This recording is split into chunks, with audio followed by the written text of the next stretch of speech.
My name is Laurel Fantauzzo, and I'm a writing fellow at Yale-NUS. I think I was a rather introspective child. I'm told that I would dance randomly, and I was always wandering off. Camp counselors would get annoyed at me because I was always the one kid who would stay behind, transfixed by like a coin pressing machine or some weird interaction that I was observing that I just needed to be obsessed with for a little longer. I grew up in Southern California in Ventura County, which is a few miles north of LA. I grew up with a Filipina mom and an Italian-American dad, and a lot of really rowdy and wonderful Filipina relatives. But I always wanted to escape it because the suburbs were a little too quiet and strange for me, and my household was a very turbulent one. A lot of conflict, a lot of things that aren't necessarily very healthy for kids. I ended up going to UC Santa Cruz first in Northern California, and I didn't really want to go. I sort of mythologized New York City as a place that I really needed.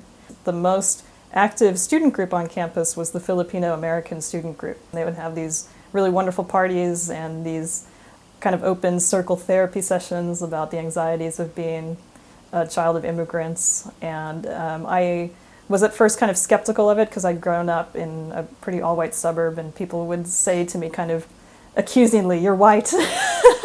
And I was like, I don't know, leave me alone. And then for the last 2 years of my undergrad, I went to Sarah Lawrence College, which really thrust me into the world of New York. And I did internships with the New Yorker cartoon department, of all things. I do not draw. He was in the Harvard Lampoon, and he saw that I had participated in the Sarah Lawrence Lampoon. So I think that was really the only reason he hired me. I was actually late to my interview, and I was only there on Fridays picking through the slush pile of cartoons. I wanted Zach Kanan, the editor, to pick at least one cartoon that I liked from the slush pile. And I remember I picked out a cartoon that was a goldfish looking out from his bowl, and it said Frank was filled with existential dread. And he said, "Yeah, I'm going to take a second look at this author." So I was like, yes. My one success. The first time I went to Manila, Philippines, I was 12. I did not want to go. I wanted to be with my Italian-American grandparents in New York, having a white Christmas in all senses. And she would kind of leave me alone in malls or introduce me to relatives, and I had no idea how we were related. And chaotic city, a lot of buses, I remember, would be sideways. And one set of wheels would be flat, but the bus would still be in operation with about 100 people crammed into it. But then when I went back to the U.S., I found myself a little bit ruined for the U.S. and this sort of wordless need to go back that I could not entirely account for. Right before I entered grad school, I flew back to Manila, and again I was sort of at a loss. And it was during that grant that I fell in love with a fellow Filipina-American woman who was also on our Fulbright grant, and just sort of made the city my own by cycling through it.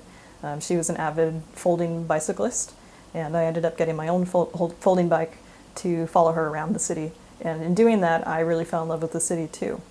You'll hear different versions of success. You'll hear some people just want to be J.K. Rowling and live in a castle. I feel successful as a writer now. For my own personal goals, I would like to write and publish at least 2 books that I think break some kind of silence. I love finding random MP3s and unlikely remixes of popular songs and making mixes for my friends. And I have a small DJ board. I'm a very bad DJ, but I can curate songs, to use a hipster term. And I like to play parties and weddings. I've been hired to do a couple of weddings.